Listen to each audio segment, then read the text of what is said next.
Урматтуу туугандар, бүгүн 25 октябрь.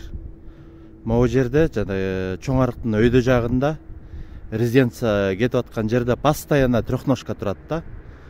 Бүгүн тиги жанагы өйдө жактан чоң коноктор келет деп, ким Мишустин келет деп атабы, премьер-министрлер.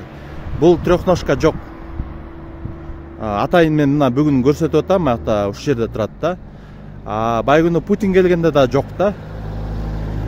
Азыр могу саммит эмелер өткөндөн кийин кайра пайда болот да. Эмне болгон эки жүздүүлүк могу. Бүгүн мына тартып атам 25 октябрь. Анан видео кошом кайра пайда болгондо. Мына мен айткандай эле бүгүн 28 октябрь. Бұл трехножка кайра пайда болду.